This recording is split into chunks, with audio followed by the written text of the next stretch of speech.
thanks ជាមួយនឹង thank you អ្នកទាំងអស់គ្នាដែលឆ្ងល់ទេថៃបាន thanks ពេលដែលគេនិយាយទៅទេគេថែម s ប៉ុន្តែដល់ពេល thank you គេមានដាក់ s នៅកន្លែង thanks ហ្នឹងគេអត់និយាយថា thanks you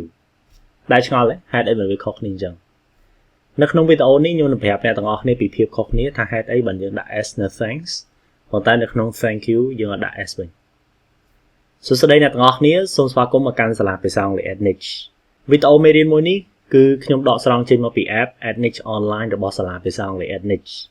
នៅទីនោះយើងមានវីដេអូមេរៀនខ្លីៗបែបនេះតាក់ទងជាមួយនឹងភាសាអង់គ្លេសតាំងពីកម្រិតដំបូងរហូតដល់កម្រិតខ្ពស់មក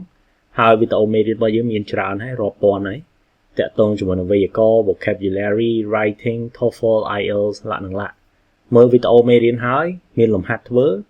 បើធ្វើមានបញ្ហាអ្នកទាំងអស់គ្នាអាចចោទជាសំណួរទៅ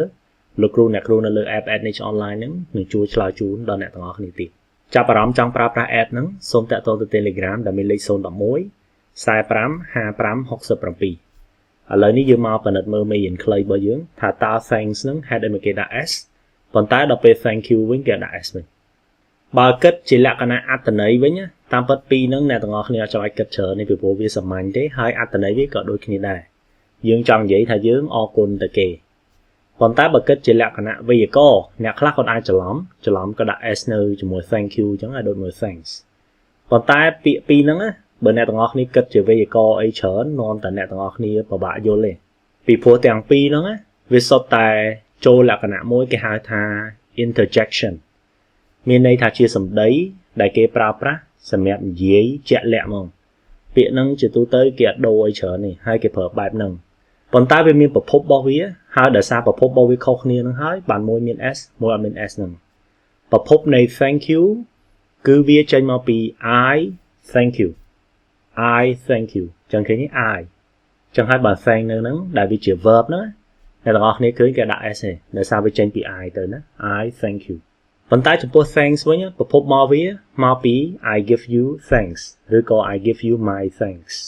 ចឹងឃើញទេ thanks កន្លែងហ្នឹងគឺជា noun ទេមិនមែនជា verb ទេ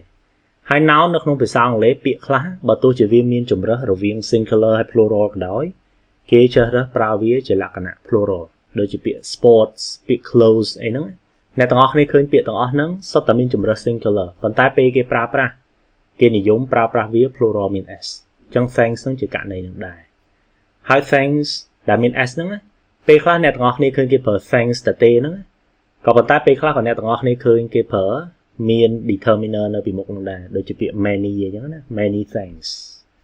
lots of thanks អញ្ចឹងទៅចឹងគេអាចប្រើអញ្ចឹងដែរឬក៏អ្នកទាំងអស់គ្នានិយាយតែ thanks មួយក៏គ្រប់គ្រាន់ដែរហើយក្រៅពី thanks ហើយ thank you ហ្នឹងបើអ្នកទាំងអស់គ្នាយល់ថាពាក្យពីរហ្នឹងវាគួរឲ្យធន់ហើយអ្នកទាំងអស់គ្នាអាចដូរបានដែរដូរប្រើប្រាស់ពាក្យ appreciate ឬក៏ appreciation ឧទាហរណ៍គេបានជួយយើងអីមួយយើងប្រាប់គេថាខ្ញុំអរគុណយើងអាចនិយាយថា thank you for your help thanks for your help ឬក៏ I appreciate your